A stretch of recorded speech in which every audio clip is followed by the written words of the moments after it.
বন্ধুরা, দেখতে অরিজিনালের মতো লাগলেও এটা আসলে কাগজের তৈরি। চলুন আমরা দেখে নিই কিভাবে তৈরি করতে হয়। প্রথমে 11x11 একটা কাগজ নিয়ে নিলাম এবং ভাঁজ করে নিচ্ছি। দেখুন কিভাবে ভাঁজটা দিবেন। ভাঁজ দেওয়া শেষে আমি আমার প্রয়োজন মতো কাগজ দিয়ে দাগ টেনে নিচ্ছি।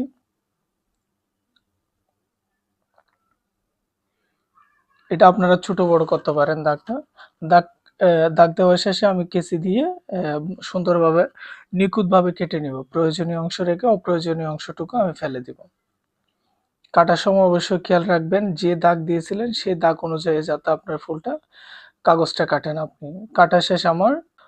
বন্ধুরা, এবার এক টুকরো কেটে ফেলে দিয়ে সরু কোনো লাইট স্টিক দিয়ে আমি এগুলো পাতাগুলো বাঁকিয়ে নিব সুন্দর করে ২ আঙ্গুলের ছাপ দিয়ে। দেখতে থাকুন, আমি পুরোটা করে নিচ্ছি। এটা করার কারণ হচ্ছে ফুলটা খুব সুন্দর দেখায় এটা করলে।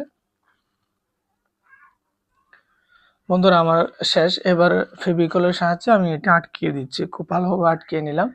সেম সাইজের সেম ডিজাইনের আমি আরেকটা তৈরি করে রেখেছিলাম। এটার উপরে ফেভিকল দিয়ে আমি এটা আটকিয়ে নিচ্ছি।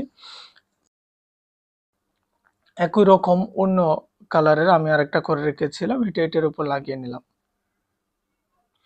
এবার একটা ফুতি দিয়ে দিলাম, সুন্দর একটা কালারিং ফুতি দিয়ে দিলাম। যেকোনো সাইজের একটা কাগজ নিয়ে একটা স্টিকের সাহায্যে কাগজটা ফেঁসিয়ে আমি স্টিক তৈরি করে নেব এবং ফেভিকল দিয়ে আটকিয়ে দিচ্ছি। সৌন্দর্যের জন্য আমি ২ পাশে কেটে নেব। এবার ফুলে যাতে লাগানো হয় স্টিকটা, সেজন্য আমি একটু কেটে নিলাম এবং ওই কাটা অংশে আমি ফেভিকল লাগিয়ে নিলাম। ভালোভাবে ফেভিকল লাগিয়ে নিচ্ছি। ফেভিকল লাগা শেষে আমি ফুলটা সুন্দর করে ওই স্টিকের সাহায্যে স্টিকে লাগিয়ে দিলাম। বন্ধুরা, আমার ফাইনাল লুকটা দেখেন কত সুন্দর দেখাচ্ছে। বন্ধুরা দেখুন কত সুন্দর একটা ফুল তৈরি হয়ে গেল। ২ টা ফেস দিয়ে মাত্র এত সুন্দর একটা ফুল তৈরি করলাম আজকে। বন্ধুরা, আজকে এ পর্যন্ত। ইনশাআল্লাহ কথা হবে আর সামনে কোনো ভিডিও নিয়ে। সকলে ভালো থাকেন। আল্লাহ হাফেজ।